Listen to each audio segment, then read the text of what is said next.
what tends to keep business owners stuck is that you're still feeling like you need to approve everything. If you continue to do that and you want to be CC'd on every email, you're going to choke the growth of the company. There's so many business owners out of the gate, they created great traction, and there's a point where they hit a ceiling and they can't get beyond it. I began to study my clients that had thousands of employees. What were the systems and processes that they had in place? How did they replace themselves? What were the scalable models that they had? The SCALEit method is our proprietary method specifically focused on scaling. I used it to build 9 more companies that have not depended on me. We've literally helped over 150,000 CEOs by using this method. So what exactly is the SCALEit method, and how do founders use it to grow faster? One of the things that I've heard you say is scaling is an overused word. How do you define scaling? What scaling really means is replication and multiplication. It's taking your product or your service and expanding or shifting it to a replicatable model so that it can now multiply well beyond you.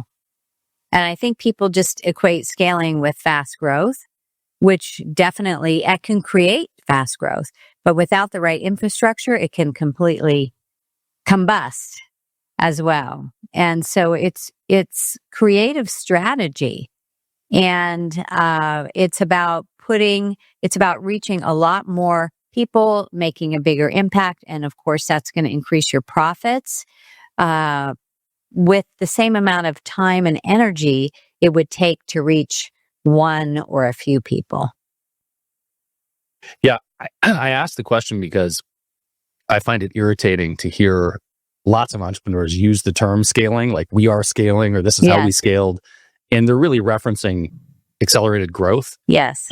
And very often it's confined. It was from some number to another number, and it doesn't continue. And it's usually inside of a smaller window where it's like they grew to 5 million or 10 million or 20 million, but it's not scalable long term.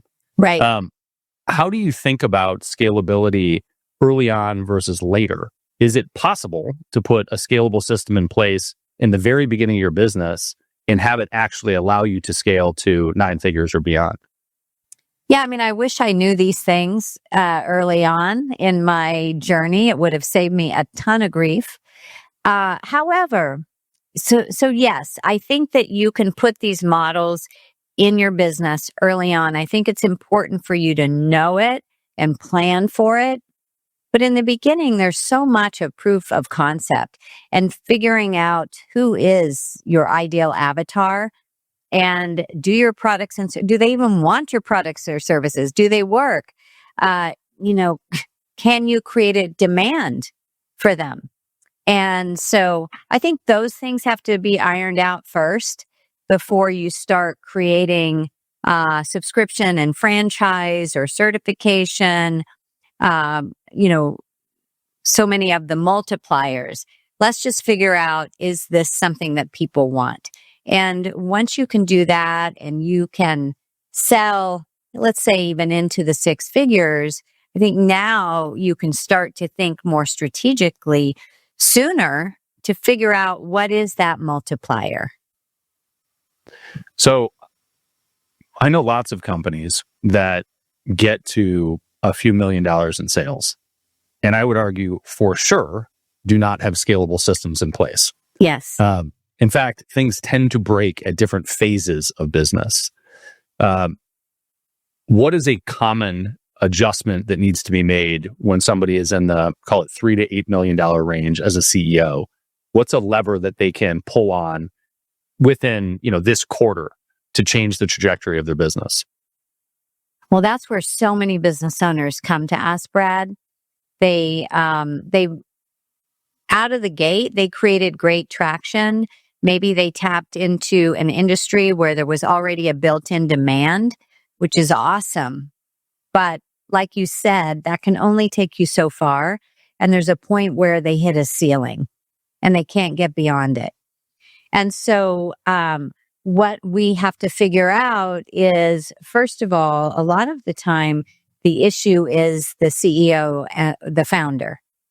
So besides the multiplier, which we need to figure out what that can be, a lot of it is that they have to get out of their own way and really build out that team.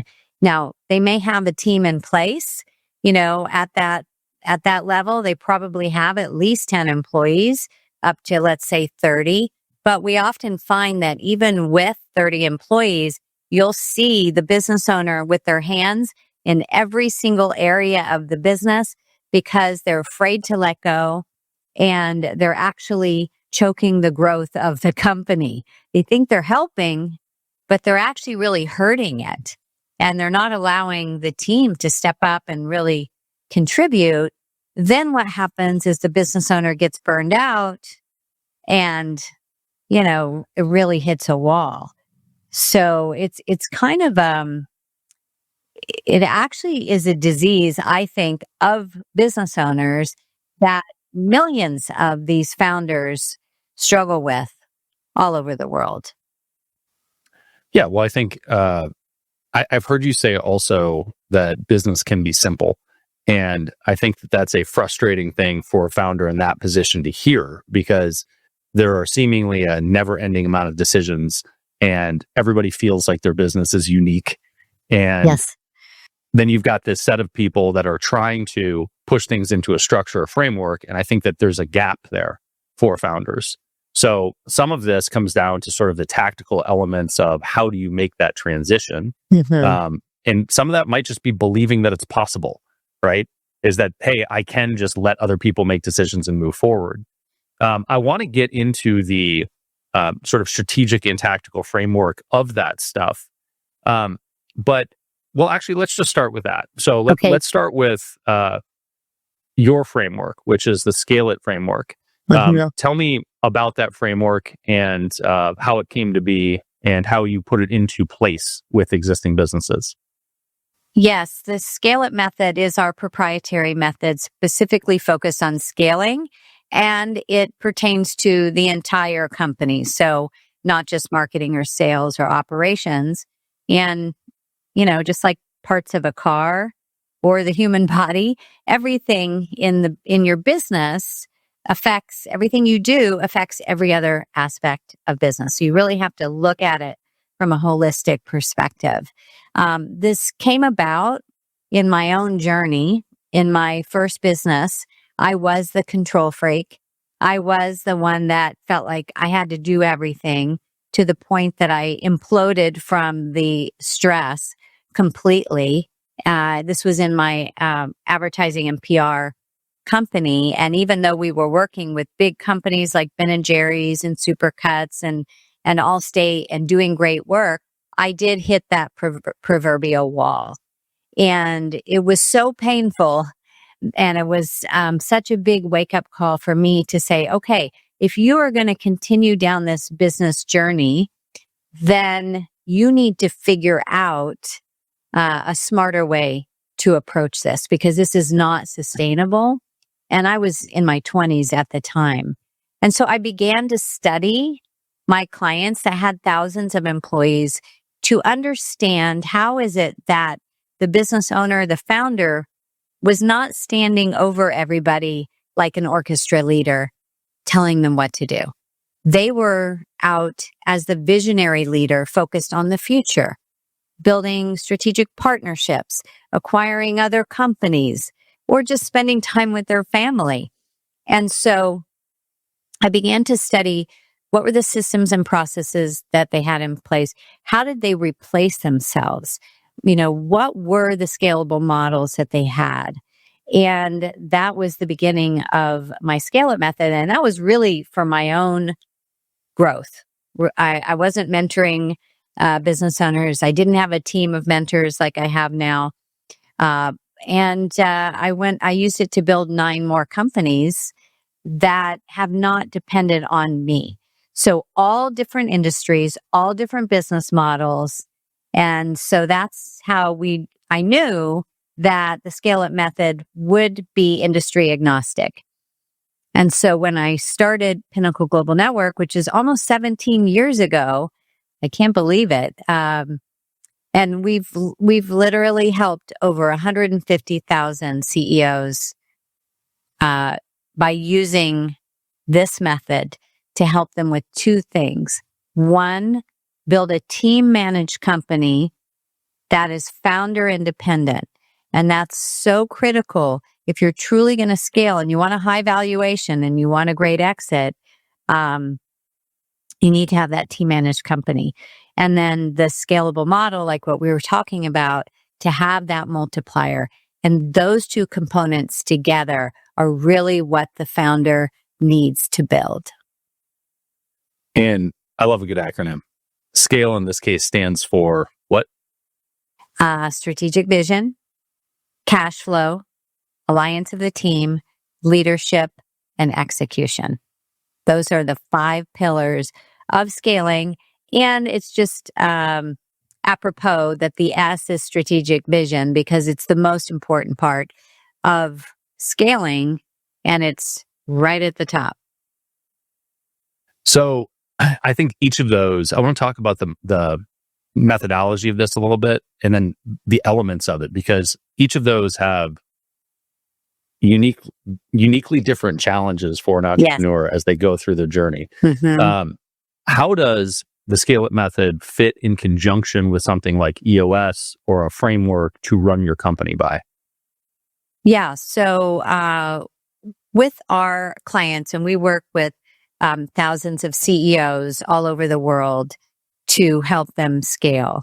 Now, some of them come in and they're working with EOS, and so it works complementary with what we do.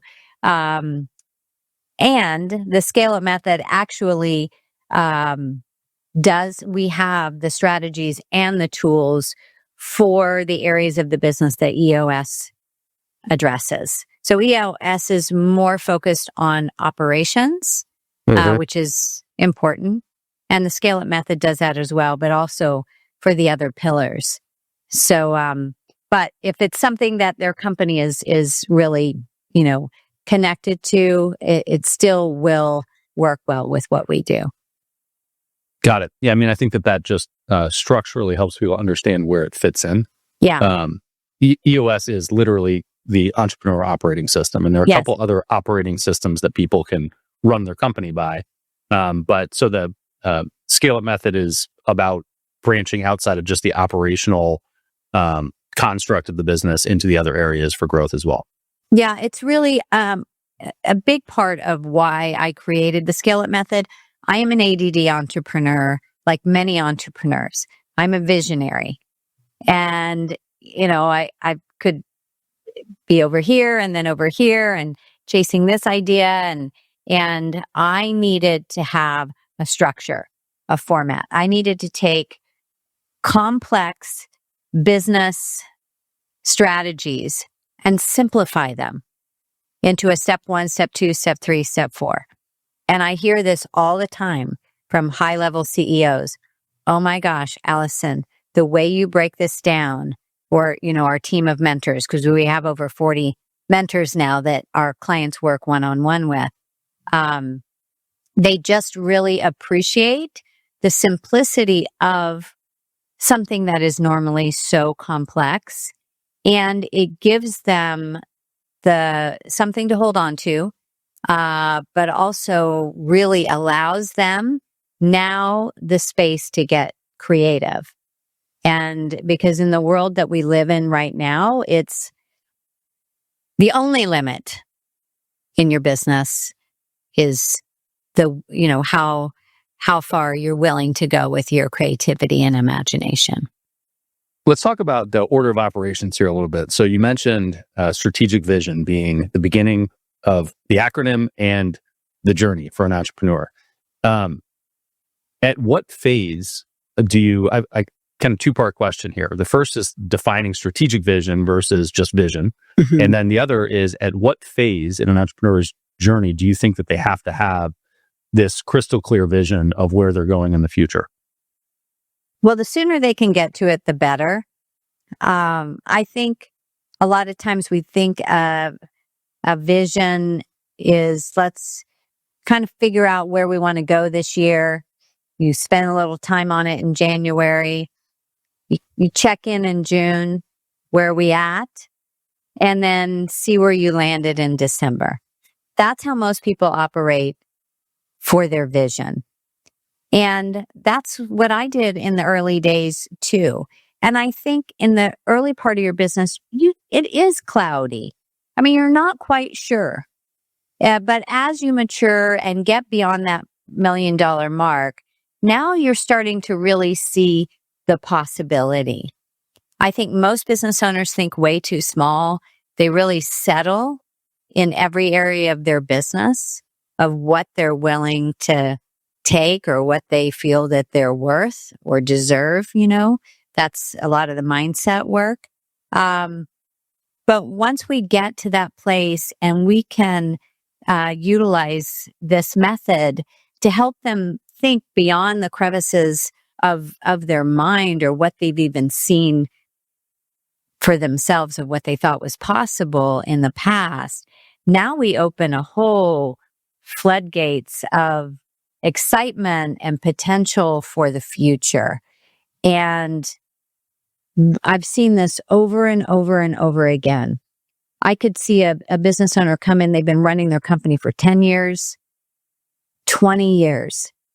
Once we help them get super clear on their vision and it is documented and we've helped them reverse engineer that into the strategy that's going to get them there. That's the strategic vision.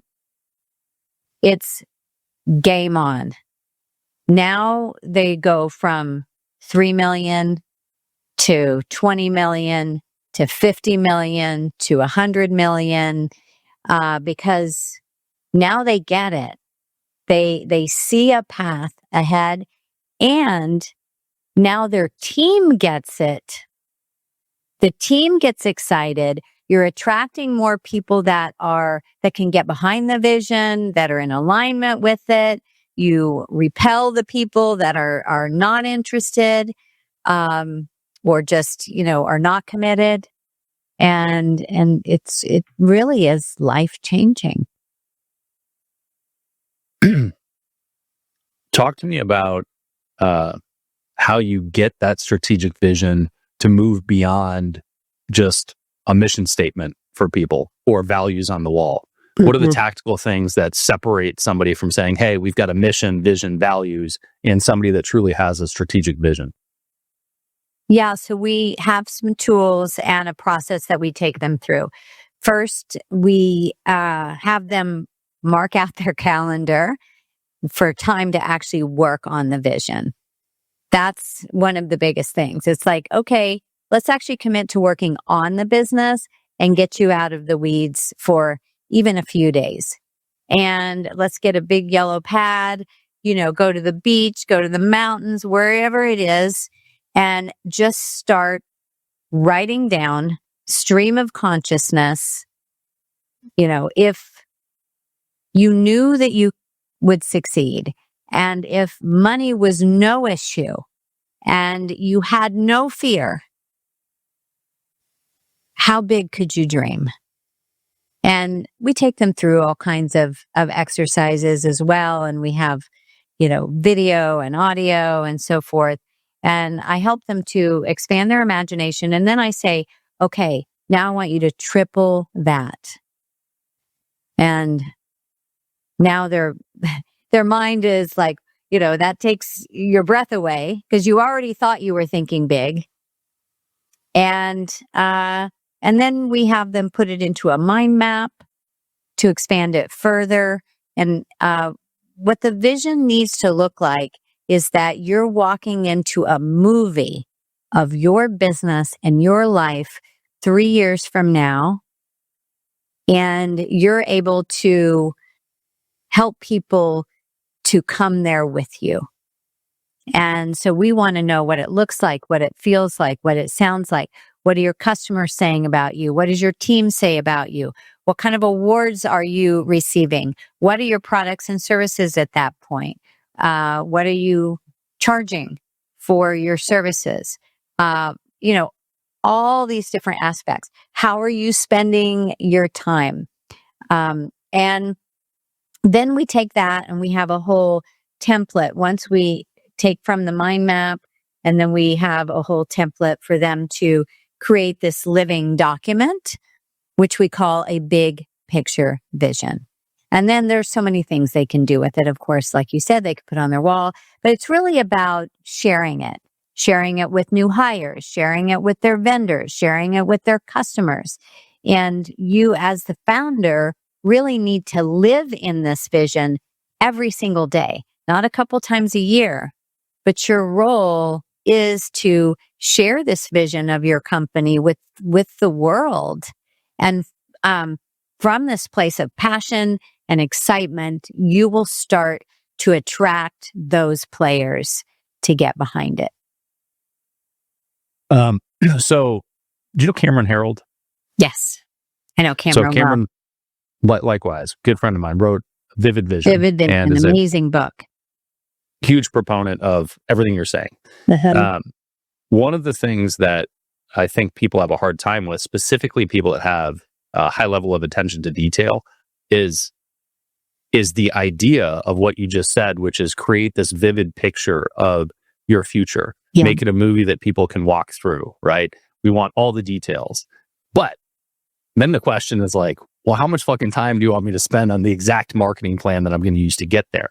So when we talk about the grand vision, where do you draw the line with the nuances of the actual execution path?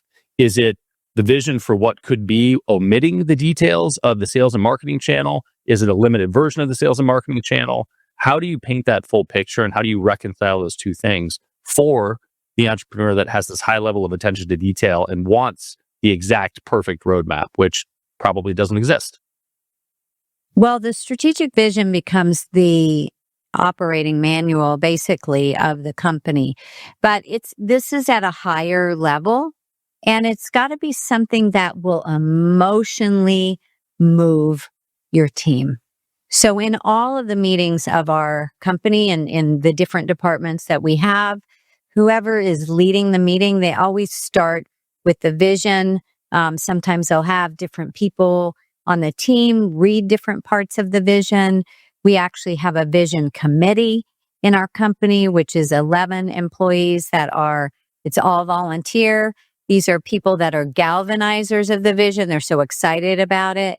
They meet with new employees about it. They, they do innovation sessions around it and so forth. So it's the thing that is the magnet that, it is the thing that is the magnet that pulls you to where you want the company to be. Now, from that, then in each department, you're going to build out your plan. But as you're building out your marketing plan or your operations plan or your cash flow plan or you're hiring, your org chart, you really are looking at the vision to say, is this going to get us there? Is this in line with this, or is this taking us in a whole other direction? And if it's not, then we need to put it in the parking lot. Unless your vision changes, and that can happen over time. But it really is, the vision is, in some sense, even though it's concrete, it's also esoteric. And we take our team through visualization exercises, journaling exercises, and we do this with our community.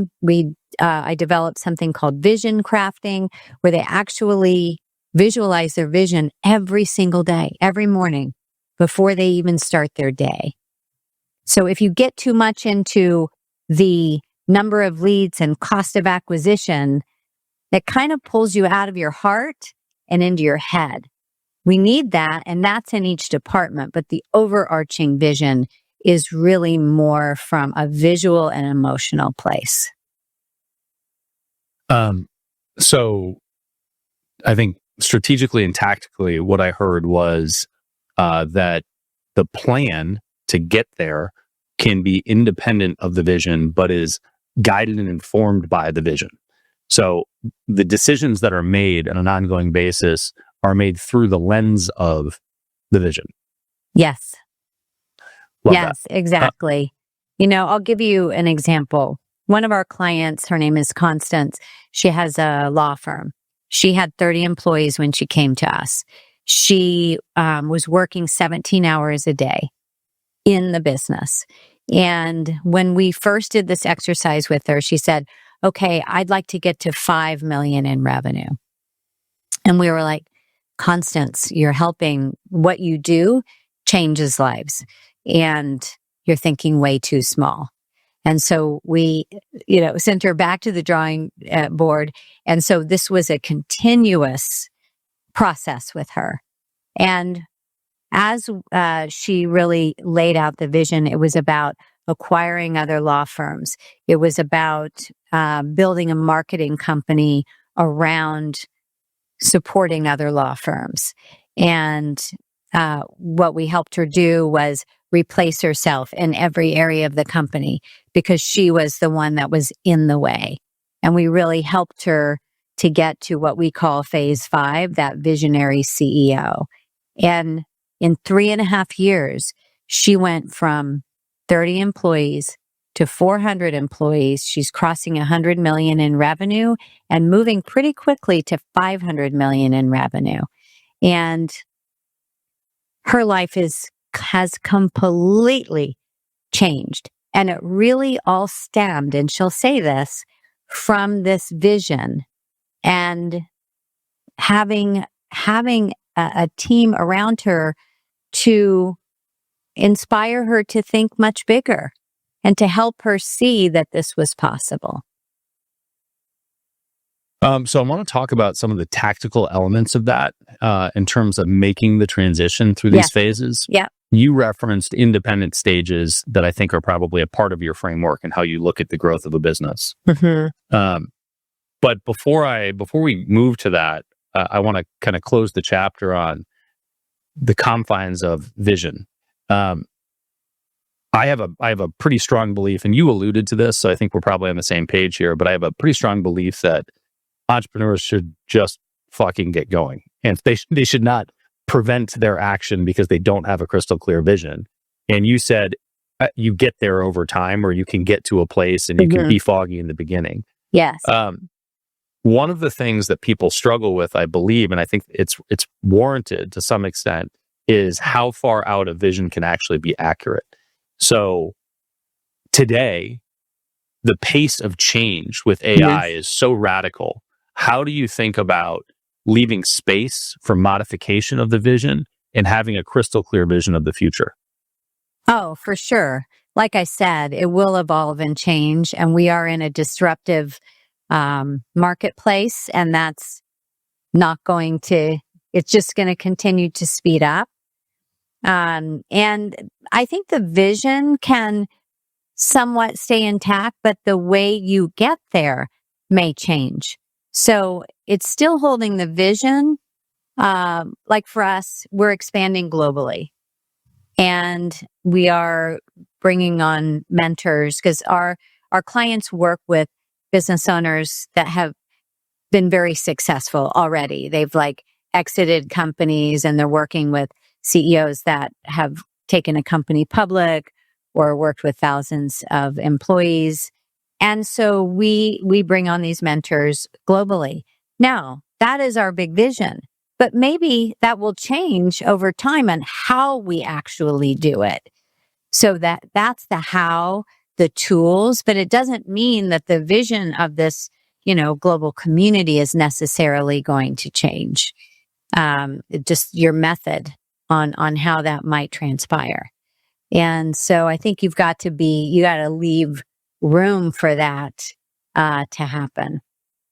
Got it. Yeah, that makes sense. What I heard was part of creating the vision in the first place needs to take into account some of those elements. If I want to, my vision probably shouldn't be at the moment to have a, people moving business that doesn't involve self-driving cars or full automation, because that would be a foolish vision to create at this point. But if my vision is having a people moving business, the actual mechanics of how we do that is almost inevitably going to change. Yes. So defining that in this moment might also be a silly thing to do with the vision. And you might just hold that space for, hey, I'm trying to create this thing to move all these people around the world. How I do that will evolve over time. Exactly. I mean, we now have launched a whole AI division of our company. We do AI labs on a regular basis. We're building and already have patented, an AI software. So if you would have asked me this 3-4 years ago, I would have been like, what? So yeah, you have Sure. to continue to innovate and evolve. I mean, that's what I love about being a business owner is that there is no limit to your creativity. But again, I still feel like you need to have that North Star. Otherwise, you're going to go in so many different directions and you're going to be diluted. I think one of the reasons we've been so successful over the years is that we have stayed the course. We have stayed the course with who our avatar is, what our offering is, and this gives us an opportunity to serve at a high level. And this is why we have such a high retention of members that stay with us year over year over year, because they're not confused by all these different offerings that we have. They're clear on what we stand for. And I think that's, you can chase the shiny object and then, people are confused at, who are you and what do you really represent? Yeah. Well, I think said another way, the entrepreneur is confused about who they are and what they represent. Yes. Not just their client base, but if you lack a vision of some sort, then you're going to get confused and pulled in a bunch of different directions. And Yeah. it's going to lend to this operating procedure of shifting focus every month or every quarter or even every year. Yeah. If you don't have something that's guiding you beyond that. Yeah. And they're frustrated because maybe it's not happening fast enough. And, we live in this world where everything happens overnight and you hear on social media, oh, they're making millions and millions of dollars and they just started last week. I mean, things that are just so unrealistic. And that's not the true story of what's really happening behind the scenes in most cases. In most cases, I think Yeah. we are seeing a lot of really innovative, accelerated change. But of course, of the 20 examples you see of that, like you said, in most cases, that's not really the full story. Yeah. And I think you've probably seen at this point, as I have, the litany of people that talk about growth or about exit. And when you drill into the numbers through the course of growth, they've diluted their ownership to 3% and they have $100 million exit and they leave with $3 million. Exactly. And then they pay half of it in taxes. And it's like, or the they've full been picture is important. Yeah, or they've been working for decades in their business, and the business is so dependent on them that when they leave, the company's going to tank, and so it's really not valued that much. And so then, if you were to add it all up over all these years and all the hours they put into it, they probably earned about $5 an hour. Yeah. Yeah, that's a whole different story. I think the the time and effort into something and how you calculate that stuff, that gets into an interesting game of what is your hourly rate, what are you worth, and how do you calculate that? Yeah. Well, let's talk. I want to go into kind of some. I want to dip my toe into the tactical side of this a little bit and then pull back out. But moving from phase to phase seems to be very difficult for a lot of entrepreneurs. And I think part of that is that humans hate change by and large. Yes. Or struggle with it. Yes. When we find something that we're good at, we want to keep doing it and do more of it. Mm-hmm. Moving to the next thing to then stumble through it and not be good at it and figure it out kind of sucks. It kind of feels shitty sometimes. Mm-hmm. One of the areas that I see that happen in, with myself included, is effective delegation. So when you look at moving from, an heavily involved operating founder, and I'm not even going to use the term CEO because I don't think it really applies, but you're a small business owner, operator, and you're growing things. moving into the next phase of having your team own the outcomes and not getting your fingers in everything is a massive challenge for so many entrepreneurs. What is the difference between effective delegation and abdication? Yeah, I think that we call in phase 2 is the pioneer. And this is where you're still in the thick of the business and you're optimizing your products and services and your avatar. And you're starting to build a team and you are starting to delegate. But what tends to keep business owners stuck here is that you're still feeling like you need to approve everything. Like you're giving it to them, but you want your eyes on it if it's going in and out of the company. And that's okay for a bit. But if you continue to do that and you want to be CC'd on every email, you're going to choke the growth of the company. And you also will thwart any creativity from your team. And now you have a micromanaged organization. And then as you start to build the team, you start adding more people, it just becomes a bigger extension of that. And that's what we call the ringleader. That's phase 3. That's where most business owners come to us, over $1 million. And I would say the biggest issue here, and I'll talk about replacing yourself. And we actually have kind of a step-by-step for that. I'm happy to share. But I'd say the biggest mistake is that you're hiring people before you clearly understand what success looks like for the role. So for instance, before you even post an ad, if this person that you want to hire, that you're looking for, were to be successful, what are the metrics around that? What targets are they actually hitting? We call these the North Star metrics. And do you know that? And then when you hire them, do they know that? And in most cases, the answer is no. And so you have these mismatched expectations and frustration on both parts. And then you feel like, oh my God, things are slipping through the cracks. So I got to be the hero. I got to jump in. I got to save the day. I've got the answer. I can fix it. And then you add in all the emotional ego kind of stuff there from the founder. And that's where that hamster wheel ensues. And this is generally where businesses stay stuck for years. This is where they get health challenges, divorce. It kind of runs rampant. And this is often where the business dies. Now, So, go ahead. yeah, so I want to insert something here because you answered my question without using the words for my use case. You answered the question kind of in a more macro sense. And the question I asked was the difference between effective delegation and abdication.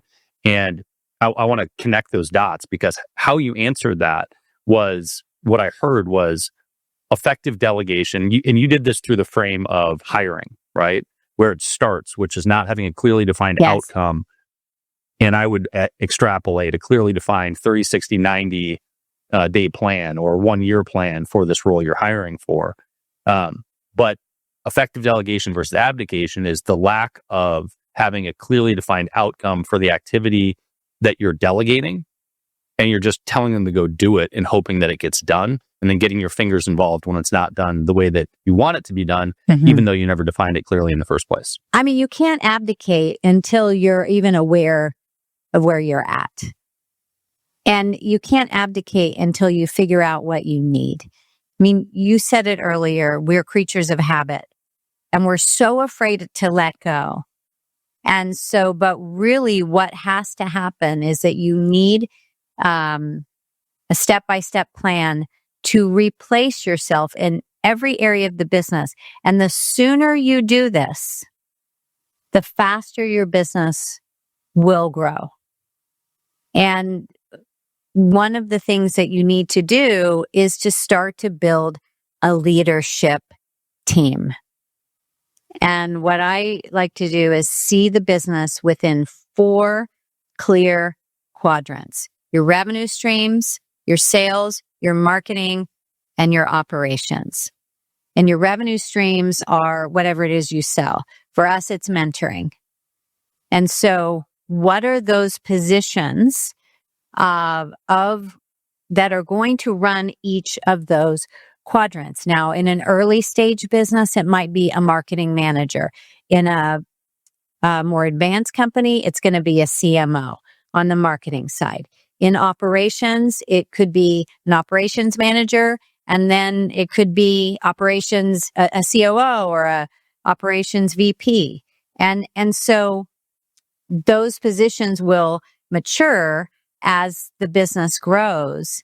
And so the step by step to abdication, which is very different from delegation, you can't really abdicate until you have leaders that come in that can make the kind of decisions that you're making, but actually better, because they are going to run that particular quadrant of your business because that's their genius. That's what they do all day long. And that's So what let me define those two terms, because I think that they can be used different ways. So abdication, in the way that I was using it, was the lack of responsibility for the outcome. And so it was just, hey, go do this thing, as opposed to effective delegation saying, hey, this is a clearly defined outcome I'm after. And I think what I heard you just do was use the notion of abdication to say, hey, I want to get this thing done, and I trust you so much that I know you're going to put a good process in place to execute it. Yeah, because you need to, from the get-go, inspire leadership within your company. You want and the your idea team is that to own it. as somebody gets more of, sorry to jump in, but That's I want to okay. make sure that I've got the point clear here, which is your frame here is that as you hire more experienced leaders, you can effectively abdicate something, because when you throw the ball over to them, you know that they're going to run with it and actually create the necessary steps and framework to get to a productive outcome, because you have a shared vision for where you want to go. Is that the idea? 100%. And I'll take it even further, that it's not just throwing the ball over to them, it's them creating the ball itself. So if you're making all the strategic decisions in your company, it's just impossible as you grow for that to happen. And that's only going to be limited to your creativity. If you actually bring on strategic thinkers, people that are visionaries themselves, they can cast a vision, they can connect the dots. So you're not the only one doing that. Now it's going to take the pressure off of you. Now you have all this other infused creativity in the company from people that are genius in their field. Now, each of these hires are actually they're no longer an expense. They're fueling the growth of the company, and they should be bringing in 3 to 10 times what you pay them. Yeah. So I hear those things, right? And I think a lot of people hear those ideas, and it's bridging the gap between how do it's great, the idea that they should be bringing in 3 to 10 times their salary. How do I get there?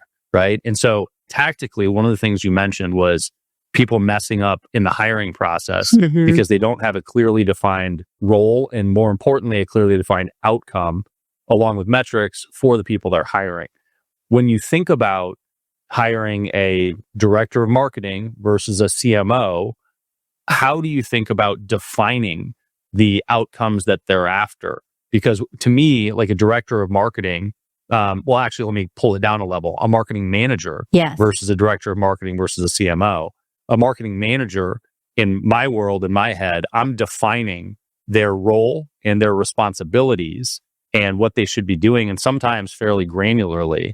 A director of marketing, I'm expecting that they will direct the process and there'll be some creative outlet. And then you move up to CMO, and it's going to be more strategic impact. And I would look at the outcomes that we're after with each of those on some level to be similar and on some level to be different. But I think how you define those things is a struggle for a bunch of people. I think what I'm trying to drill into some clarity around is how you think about the metrics for a marketing manager versus a director of marketing, and how you separate something that can be, and maybe they're the same. They're in really this the construct. same, Brad. They're really the same. It's just that, you know, in the earlier stages, like a marketing manager probably is still going to have their hands in a lot. Like they may be actually creating ads or creating some organics or, coming up with emails. When you're smaller, everybody's kind of Wearing a getting lot of their, yeah, hats. they are. Now, as Yeah. you are growing, a CMO is not going to be, building out your Instagram ads. But they are going to be, they're going to make sure that, who's on first, who's on second, who's on third, and that those bigger initiatives are happening and those bigger strategic decisions. And they're really keeping the team inspired and focused on the vision. So, but that's, as you become more complex, but the metrics will be the same. It's still number of leads, it's still cost of acquisition, it's still lifetime value of the company. And those, I think so many business owners have no idea what their metrics are. And so how do you even measure success? So I think those will stay the same, but, obviously grow over time. Yeah, I think one of the great things about this era, we're still in the infancy of AI, but we're in Q4 of 2025 at the moment. In this era, and this will only get better, we are in the worst stage of AI that we will ever see, right? It's only going to get better from here. You can upload all of your stuff to a whole litany of different platforms and, heed everybody's warning on privacy, be careful, make your own decisions, yada, yada, blah, blah, blah. But you can put all your stuff into so many different LLMs, different platforms, and get amazing feedback on what you should be doing, what metrics you should pay attention to, how to calculate your metrics. And again, they hallucinate and make bad decisions sometimes. So cross-reference with 3 or 4 of them, right? But I think we're in a great place to solve the problem that you just mentioned, which is how many people don't know their metrics as they stand right now. Exactly. And then just keeping people focused on that because, the team, they want to do well and they can get pulled in different directions also. And that's why starting to build this leadership team as soon as you possibly can, to get the founder out of the way, because the founder is often the creative one. They can be very impulsive and they can actually create a lot of chaos within the company. I can speak for myself too, because I definitely have been that founder, and so it's working on your own leadership because your leadership has to evolve, from when you start to, as you start leading teams and teams of teams, the sooner you can get out of the way, the better. Well, that's a great segue because the mindset the mindset shift that happens for lots of entrepreneurs through their journey is worth talking about. And I think that it's frustrating when you are a new entrepreneur to hear it's all about mindset. It's you have to focus and think about the right things, and you're like, yeah. Just tell me what the fuck to do so I can grow this thing and make money, right? But the reality is how you approach anything in life dictates what results you're going to get. What questions you ask yourself dictate what answers you're going to get. Just like having a clear vision for the company is the only way, you're going to make sure that all the decisions you make through the process go through the lens of that and go towards that same place. So how do you look at the mindset changes necessary for, call it a $2 to $5 million entrepreneur versus a $50 million entrepreneur? And how do you get from one place to the next? Yeah, there's so much personal growth work that needs to happen continuously, because things are going to break down in the company. people will maybe not perform the way you thought they were going to. And I think that you have to develop a level of resilience that you just get to a point where you're really just flowing with it. And whereas in my earlier days, I used to get very stressed out when things didn't work out because I had a certain way that it had to be. And what I learned is that when you hit those walls, when things break down, it actually forces you to get creative. And oftentimes your best work, your best ideas will come from those painful moments. And so I've learned to really embrace them and value them. And we work a lot with our CEOs on mindset. And like you said, they come in and it's like, no, I just want the strategy. I just want that thing. But if you don't do the work, then how are you going to actually lead that thing? How are you going to be able to tap into make this the best opportunity possible, putting those right people in place and let them do their work if you don't work on that inner voice? Yeah. So what are some of the mechanisms that you use to work on mindset? Like what's the well, I want to get granular with this. And I don't want to go, we don't have to go down the woo rabbit hole here, but but like one of the things that you said that I think is great tactically earlier was the first thing you do when you work with entrepreneurs on fleshing out their vision is to block their calendar for when they're going to flesh out their vision. So when you think about mindset, where does it fit into the day-to-day life of an entrepreneur? How do you allocate time or space for it to make sure that you are pursuing personal development and getting better and improvement without it getting brushed aside, and it's actually integrated into your entrepreneurial life and not this annoying extra thing that you're trying to do or not making time for? Yeah, I mean, I think that, once you get to a certain level, you realize I've got to invest in myself and my business. Because if you don't grow at the level of growth that your business is, you will sabotage it. If you get to 50 million and there's a part of you that feels like money is bad or you don't feel worth it, you will find a way to sabotage it. That's why when people win the lottery, they often lose and end up worse off than before they have it. So your own mindset has to keep up. If you want to grow by 40%, you personally have to grow by 60% to carry that 40%. If I'm not doing my inner work and something breaks down and I send an angry text to my employees, this is not going to get me what I want. It's going to get me the exact opposite. And so it doesn't mean that those thoughts don't come up. But if you're really working on your leadership, then you're able to take a breath, get into a place of gratitude that everybody's trying to do their best and make a clear decision on how you actually want to respond instead of react. And that's a big part of leadership. And I would say, like for the CEOs we work with, we bring in leadership training into everything we do. We have a program called S.C.A.L.E Leader, and it's a lot of mindset work. It's a lot of communication.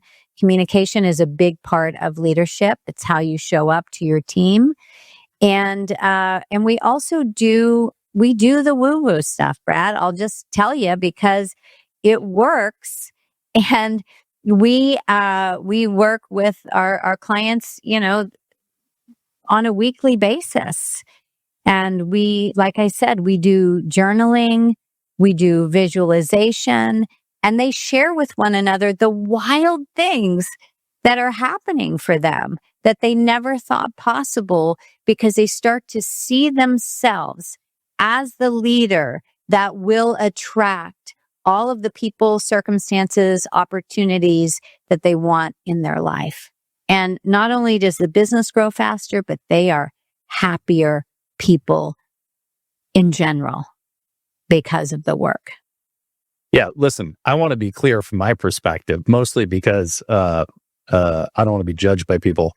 That's probably actually why. But no, but I also just want to clarify that I've been down the path, and I do not have any ill will about the woo-woo path. For me, the question is, what's the highest return on my time? And so if I know that I can get to an outcome quicker through another mechanism, I'm going to. But I think what you just said is incredibly relevant for so many people to hear, because most people that make the comment of, I don't like that woo-woo stuff, or that's not me, that sentiment is getting in the way of finding another mechanism to create change in your life. So fucking let go of your thoughts and feelings and emotions around an idea. Try it to see if it helps you get to the outcome that you want.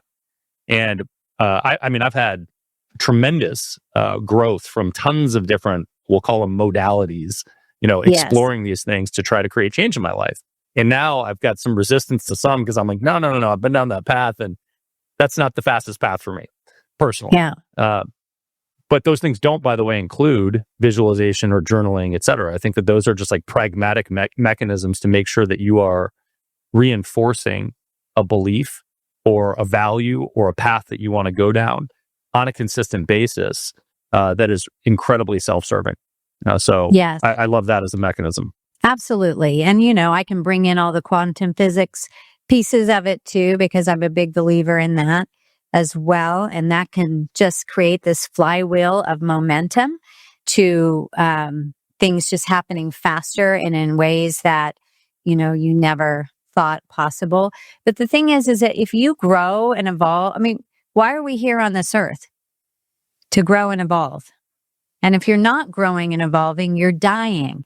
But if you are, not only are you going to become a better leader, you're going to become a better human being, a better parent, a better spouse, and you will create a legacy, and you'll leave this earth and impact it, and so that it's better off that you were actually here.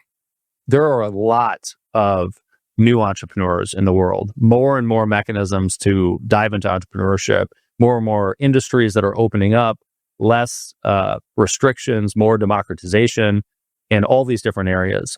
What advice do you have for a brand new entrepreneur starting out? Well, I would say, first of all, surround yourself with other successful entrepreneurs. The sooner that you can get into other groups and just be around that energy, it will help you to start thinking that things are possible. That would be, and read as many entrepreneurial books as you can to just kind of stay within that framework. And then I would say, if you want to start a business, don't worry that this is the end all. Like, I've had 10 different companies, and every single one of them were at a different phase in my life of something that I was passionate about. Like, I was very passionate about scuba diving. So I started a scuba diving certification company. I've had a jewelry and accessory manufacturing company, was able to travel around the world and meet with these amazing crafts people to develop, beautiful jewelry, which I love.